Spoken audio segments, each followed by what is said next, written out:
Hyderabad మాసప్ tank శాంతినగర్లో కాల్పుల ఘటనకు సంబంధించి సిపి మహేందర్ రెడ్డి మాట్లాడుతున్నారు. ఇప్పుడు ప్రత్యక్ష ప్రసారం ద్వారా చూద్దాం. మధ్యాహ్నము 12:30 గంటలకు శాంతినగర్ ఏరియాలో ఉన్నటువంటి ఒక కాలనీ అపార్ట్మెంట్స్లో ఒక unknown offender KBS local area bank Krishna Bhima Samruddhi local area bank hitech సిటీలో ఉన్నటువంటి బ్రాంచ్ అక్కడ పనిచేస్తున్నటువంటి మన్మథ దల్ అనేటటువంటి వ్యక్తి ఇంటికి వచ్చి లోపల ఒక రౌండ్ గాల్లోకి ఫైర్ చేసి ఆ తర్వాత వారితో మాట్లాడే క్రమంలో ఇంకొక రౌండ్ ఓపెన్ చేసినప్పుడు ఇతనికి కాలికి గాయం అవడం జరిగింది. ఇతను అవుట్ ఆఫ్ డేంజర్ ఉన్నాడు. అయితే ఈ ఆగంతకుడు వచ్చిన వారు ఎవరు, ఏ కారణం చేత ఫైర్ ఓపెన్ చేశాడు, ఇది రాబరీ కొరకు వచ్చాడా లేక వేరే మోటివ్స్ ఏమైనా ఉన్నాయా అనేది పరిశోధనలో ఉంది. అయితే విక్టిమ్ వర్షన్ ప్రకారము తను గతంలో ఇతను ఎప్పుడు కూడా చూడలేదని చెప్తున్నాడు.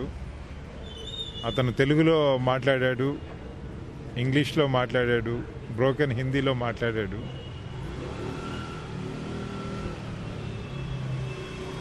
ఇక్కడ వచ్చినటువంటి సమాచారం, అదేవిధంగా ఇక్కడ సైంటిఫిక్ ఎవిడెన్సు, మన క్లూస్ టీమ్స్ కూడా క్రైమ్ స్పాట్కి రావడం జరిగింది. వీటన్నిటి కూడా పరిగణలోకి తీసుకొని తొందరగానే నేరస్తుల్ని అరెస్ట్ చేస్తాం. ఒకే ఒక పర్సన్ వచ్చాడు.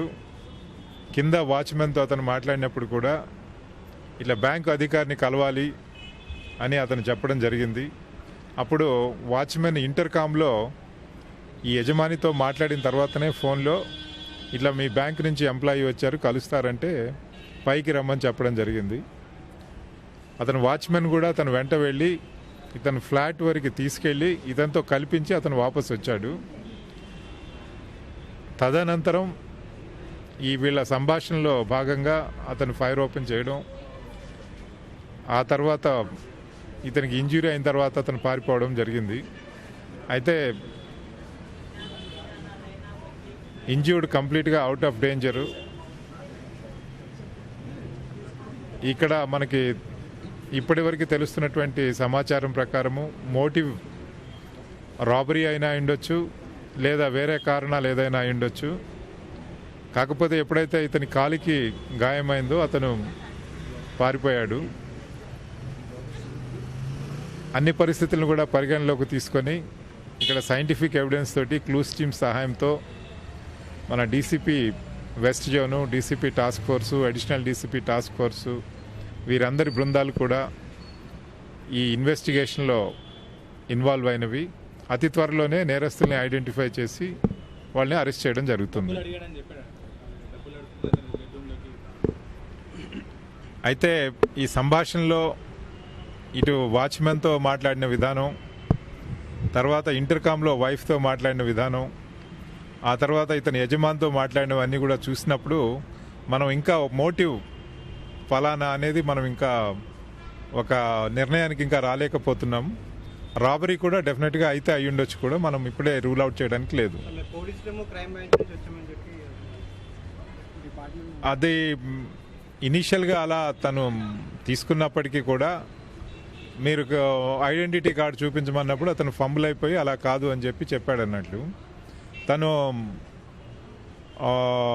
మొత్తము బాడీ లాంగ్వేజ్ కానీ అతని కాన్వర్జేషన్ కానీ మనం అనలైజ్ చేసినప్పుడు అది కేవలం ఒక కవర్గా ఫస్ట్ ఇనీషియల్గా తీసుకున్నది, సబ్సిక్వెంట్గా అది మళ్ళీ వర్షన్ చేంజ్ అయింది.